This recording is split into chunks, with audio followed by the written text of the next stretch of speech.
నమస్కారం. సిఐఏతో సావాసం అంటే వాడుకొని వదిలేయడమే. ఎలా అంటారా? ఈ అనాలిసిస్ చూడండి. పాకిస్తాన్ గూఢచార సంస్థ ఐఎస్ఐ 20 ఏళ్ళు సిఐఏతో కలిసి పనిచేసింది. కలిసి పనిచేయడం అంటే పాకిస్తాన్‌లో ఒకే ఆఫీసులో సిఐఏ, ఐఎస్ఐలు కలిసి పనిచేశాయి. ఆఫ్ఘనిస్తాన్‌లో సోవియట్ సైన్యానికి వ్యతిరేకంగా ముజాహిదీన్లకు శిక్షణ ఇచ్చే నెపంతో సిఐఏ, ఐఎస్ఐలు కలిసి పనిచేశాయి. తమ లక్ష్యం నెరవేరాక చెప్పపెట్టకుండా సిఐఏ తన సామాను సర్దుకొని పాకిస్తాన్ నుండి ఖాళీ చేసి వెళ్ళిపోయింది. డబ్బులిచ్చాం, పని చేయించేసుకున్నాం అనేది సిఐఏ పాలసీ. బలూచిస్తాన్‌లోని క్వెట్టా నుండి పెషావర్ వెళుతున్న జాఫర్ ఎక్స్‌ప్రెస్‌ని హైజాక్ చేసినటువంటి బిఎల్ఏ తమ వద్ద ఇంకా 100 మంది బందీలుగా ఉన్నారని చెబుతూ ఉన్నది. పాకిస్తాన్ ప్రభుత్వం మాత్రం జాఫర్ ఎక్స్‌ప్రెస్ ఉదంతం సుఖాంతమైంది, బందీలందరినీ విడిపించాము అని అంటోంది.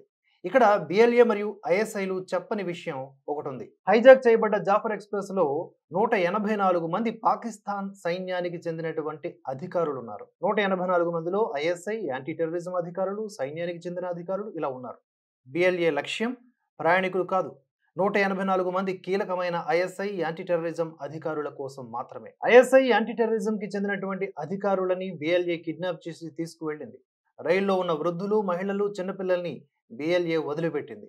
వాళ్ళని తిరిగి క్వెట్టాకి తరలించి తమ ఆపరేషన్ సక్సెస్ అయ్యింది అని పాకిస్తాన్ సైన్యం ప్రకటించి చేతులు దులుపుకుంది. బిఎల్ఏ మాత్రం తమ వద్ద 100 మంది బందీలుగా ఉన్నారని ప్రకటించింది. ఐఎస్ఐ అధికారులు సాధారణ దుస్తులలో, బస్సులలో, రైళ్లలో ప్రయాణించడం సాధారణ విషయమే. తమను ఎవరూ గుర్తించకుండా సాధారణ ప్రయాణికుల మాదిరిగానే ప్రయాణిస్తూ ఉంటారు. అది కూడా తీవ్రవాద ప్రభావిత ప్రాంతాల్లో ప్రయాణించేటప్పుడు గుర్తింపు కార్డులు కూడా తమ వెంట తీసుకుని వెళ్లరు. బిఎల్ఏ డిమాండ్ ఏంటంటే జైళ్లలో ఉన్న తమ నాయకుల్ని విడుదల చేయాలి. ఆచూకీ లేకుండా పోయిన బాలూచి పౌరుల్ని విడుదల చేస్తేనే తమ వద్ద బందీలుగా ఉన్న వాళ్ళని విడుదల చేస్తాము అని అంటోంది. పాకిస్తాన్ ప్రభుత్వం మాత్రం 36 గంటల పాటు జరిగిన రెస్క్యూ ఆపరేషన్లో 36 మంది ఉగ్రవాదులని హతమార్చి బందీలను విడిపించామని ప్రకటించింది. జాఫర్ ఎక్స్‌ప్రెస్ హైజాక్ వెనుక భారత్ రా హస్తం ఉందని పాకిస్తాన్ విదేశాంగ శాఖ షరామామూలుగా ఆరోపించింది. అసలు బ్రిటిష్ వాళ్ళు భారత్ని విభజించి పాకిస్తాన్ని ఏర్పాటు చేసినప్పుడు బలూచిస్తాన్ అందులో లేదు. పాకిస్తాన్ సైన్యం బలూచిస్తాన్ని ఆక్రమించి కలుపుకుంది. కాశ్మీర్ను కూడా కలుపుకోవాలని ఆశపడి భంగపడ్డది. ఇప్పుడు పీఓకే ప్రజలు భారత్లో కలవడానికి సిద్ధంగా ఉన్నారు. పీఓకే ప్రజల నుండి బలమైన ఒత్తిడి వచ్చే వరకు భారత్ వేచి ఉంటుంది. అప్పటి వరకు భారత ప్రభుత్వం తనకు తానుగా ఎటువంటి ప్రత్యక్ష చర్యకు దిగదు. ఉక్రెయిన్ అధీనంలో ఉన్నటువంటి క్రిమియాని ప్లేబిసైట్ ద్వారా ప్రజాభిప్రాయ సేకరణ చేసిన తర్వాతనే పుతిన్ రష్యాలో కలిపాడు. పీఓకేని కూడా భారత్ అదే రీతిలో కలిపేసుకుంటుంది. పాకిస్తాన్ జాఫర్ ఎక్స్‌ప్రెస్ హైజాక్ ని విఫలం చేయడానికి 36 గంటలు సమయం తీసుకుని తమ అధికారులని బిఎల్ఏకి వదిలేసింది అంటే అర్థం చేసుకోవచ్చు పాకిస్తాన్ ఆర్థిక పరిస్థితి. అసలు పాకిస్తాన్లో మొబైల్ నెట్వర్క్ అనేది పూర్తిగా లేదు. ప్రధాన నగరాల్లో 4G నెట్వర్క్ మాత్రమే అమల్లో ఉన్నది. కానీ 1 GB డేటా 250 పాకిస్తాన్ రూపాయలు. ఇక బెలూచిస్తాన్లో అయితే ఒక క్వెట్టాలో మాత్రమే 4G నెట్వర్క్ ఉంది తప్పితే మిగతా చోట్లంతా కూడా 3G మాత్రమే, అది కూడా కొద్ది ప్రాంతానికే పరిమితం. 5G నెట్వర్క్ వచ్చే జూన్ నెలలో అందుబాటులోకి తెస్తామని అంటున్నది. కానీ 1 GB డేటా 350 పాకిస్తానీ రూపాయలు. అలా అయితేనే గిట్టుబాటు అవుతుందని టెలినార్ అంటోంది. ఇప్పుడు సెల్యులర్ నెట్వర్క్ ప్రస్తావన ఎందుకు తీసుకొచ్చాము అంటే పాకిస్తాన్లో 5G నెట్వర్క్ లేకపోవడం వలన తమ పక్క దేశాల్లో ఏం జరుగుతుందో అక్కడి ప్రజలకు తెలియడం లేదు.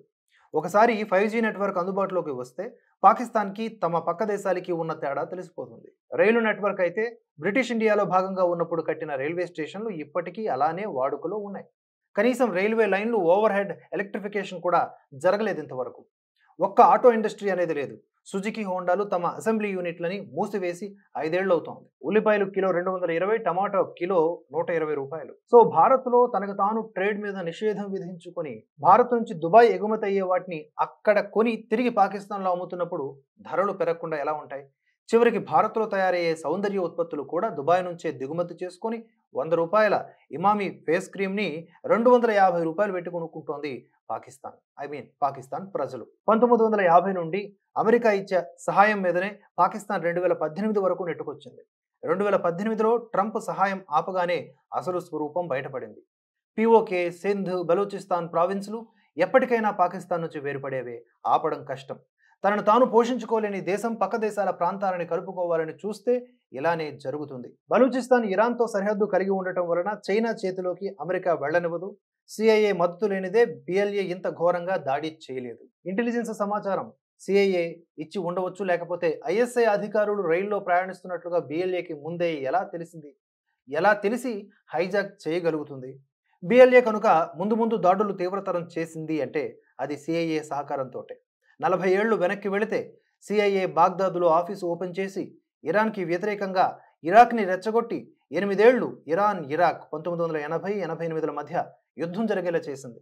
ఇరాక్కి కావాల్సిన ఆయుధాలు ఇచ్చింది అమెరికా. ఈ రోజున ఇరాక్ పరిస్థితి ఏమిటి? బలూచిస్తాన్ ప్రత్యేక దేశంగా ఏర్పడితేనే అమెరికాకి లాభం. తన మిలిటరీ బేస్ని పెట్టుకోవడానికి బలూచ్ నాయకులు అనుమతి ఇస్తామని మాట ఇచ్చి ఉంటారు ఇప్పటికే. భారత్కి ఇక్కడ వచ్చేది లేదు, పోయేది లేదు. పాకిస్తాన్ నాయకులు భారత్ని బూచిగా చూపించే ప్రయత్నం చేస్తున్నంత వరకు ఈ విధంగా నష్టపోతూనే ఉంటుంది. మరిన్ని అప్డేట్స్ కోసం భరతవర్ష ఛానల్ని సబ్స్క్రైబ్ చేసుకుని ఫాలో అవ్వండి. వీడియో నచ్చితే లైక్ చేసి 10 మందికి షేర్ చేయండి. అలాగే మీ వాల్యుబుల్ కామెంట్స్ని దిగువన పోస్ట్ చేయండి. జై హింద్, జై భారత్.